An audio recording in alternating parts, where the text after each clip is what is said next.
Since I saw the center changes would be something like a Wukong, they're going to go for the Lee Sin instead. Whoa. But I think pairing the center with bruisers, really powerful, you know? Oh, wait. Forcing T1 to do something not center would have been a really great idea. Yeah. And, oh no, Deft. Oh dear. Deft already going to get queued here by Carrier, as Beryl doing his very best to try and keep him safe, and is going to be able to do so.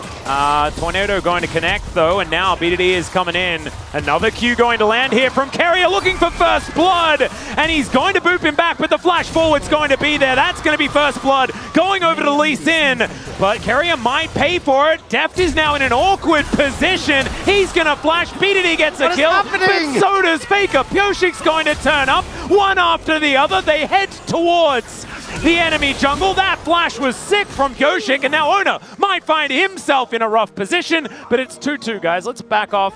Never mind. Gumayushi is now going to find BDD, also face-checking a brush, as BDD is just going to walk it off. He's like, no, we're finished here. And Guma is going to say, no, we're not, as Beryl is back. And he's Hex flashing, and he's going to crash onto Gumayushi, who's now found himself a little bit too far forward. Does get the piercing darkness, though, and Ona spinning around a whole bunch, then takes a bunch of damage. We're 5 minutes in. Some games don't get this much action. No. And we're 5 minutes in, and it's just been non-stop. Well, this is actually the lowest amount of, actually higher than the lowest amount of kills that we've had in a whole game. Yeah. I think the record is 3. Wow. As far as least kills. So we're already there. And it's only 5.5 minutes. As Faker is going in with 300 health, and he's just dead. BDD going to be able to grab that kill as Beryl and Pyoshik. Faster spikes. We do now see finally the Renekton and Sejuani pairing, looking to punish Ziggs. Oh, there's the flash forward from Perfect. Zayas is going to get tagged, and the Winter's Wrath will be enough. The dive was beautiful there from KT. This is crazy. Yep. There we go. As Beryl now looking for an opportunity, could crash over this wall, and there it is. Crashdown does come on through there as well, as Zayas does get over here. Gumayushi, let's see whether he can keep them alive. 3 versus 2 right now, a lot of things on Amplify in this game, but he really benefited from having this winning top laner in that one for the center to sustain up with, and now you don't have that.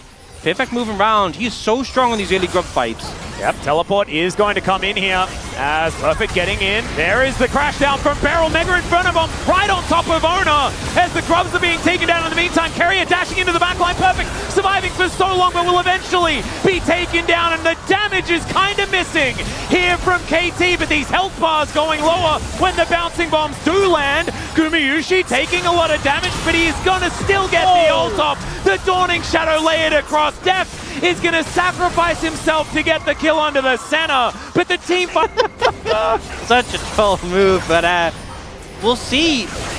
This initial engage comes on Ona, but the follow-up isn't quite there. Perfect doesn't connect on him to get the stun, and Perfect just gets nuked down. The Renekton gets so little value, and KT have kind of used all of their big tools. In the ensuing fight, there's so many of these bruisers there to chase down KT. Deft and BDD are not online yet. They get this kill on Pyoshik, and then Carrier, he saved his ult and gets this beautiful kick. Unfortunately, that does mean his lane partner dies, but I think they're still happy with the outcome. There's some great... We can see Bowling Ball just slightly avoided. I think that might have been the snout of Bristle that did sort of smell that ball as it was flowing by, as this dragon has now been started.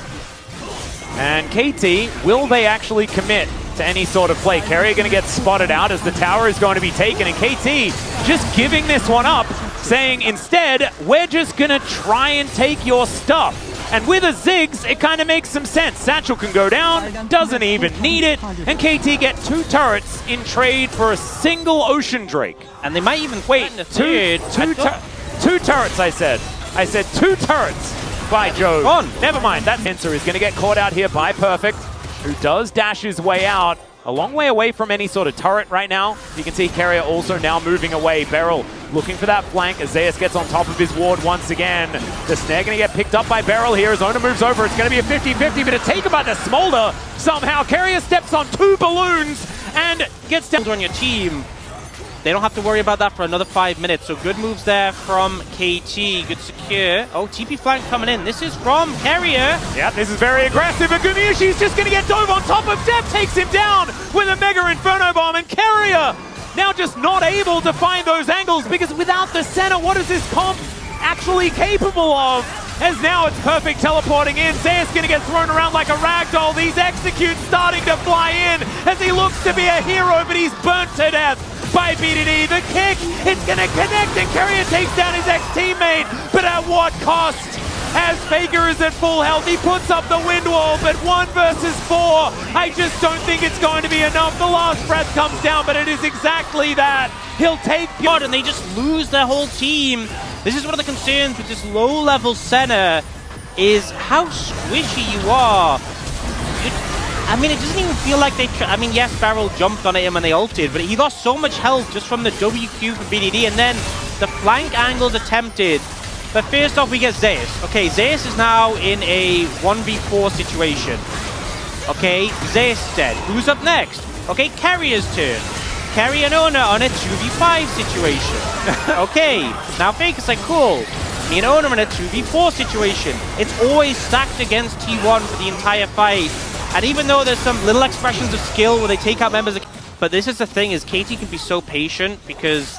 You know, yes, they can start up the Baron here, but they're just stacking as the game goes on. I mean, the thing that I'm worried about is that KT are going to feel like they're rushed when they're absolutely not. Yeah. Because they sometimes just do that. Because like you say, I mean, they have all of the time in the universe in this game. I mean, they're praying for a 70-minuter, as they're not going to get one, as that is going to be a kick out onto Barrel. Mum comes down. Owner is going to absorb a lot of buttons by just pressing Zhonya as he puts the Crocodile to sleep. Is now Perfect. He could be in trouble, but it's another crash down. Deft takes down Owner, and BDD is untouched in this backline. Faker goes in, but the Dragon is mauling them.